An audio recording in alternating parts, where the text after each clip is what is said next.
Now, although the truth of the Christian faith which we have discussed surpasses the capacity of the reason, nevertheless that truth that the human reason is naturally endowed to know cannot be opposed to the truth of the Christian faith.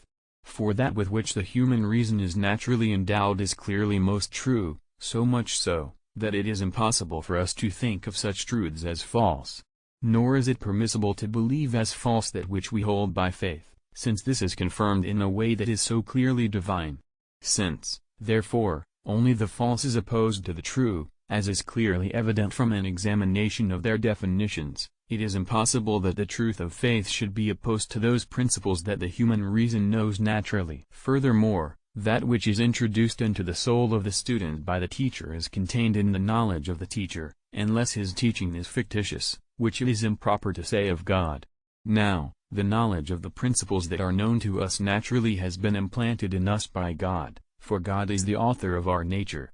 These principles, therefore, are also contained by the divine wisdom.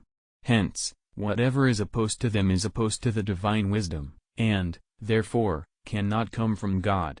That which we hold by faith as divinely revealed, therefore, cannot be contrary to our natural knowledge. Again, in the presence of contrary arguments our intellect is chained, so that it cannot proceed to the knowledge of the truth. If, therefore, contrary knowledges were implanted in us by God, our intellect would be hindered from knowing truth by this very fact. Now, such an effect cannot come from God. And again, what is natural cannot change as long as nature does not. Now, it is impossible that contrary opinions should exist in the same knowing subject at the same time.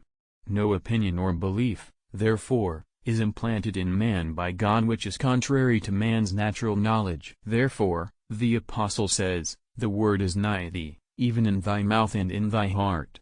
This is the word of faith, which we preach. But because it overcomes reason, there are some who think that it is opposed to it, which is impossible. The authority of St. Augustine also agrees with this. He writes as follows, "That which truth will reveal cannot in any way be opposed to the sacred books of the Old and the New Testament." From this we evidently gather the following conclusion: whatever arguments are brought forward against the doctrines of faith are conclusions incorrectly derived from the first and self-evident principles embedded in nature.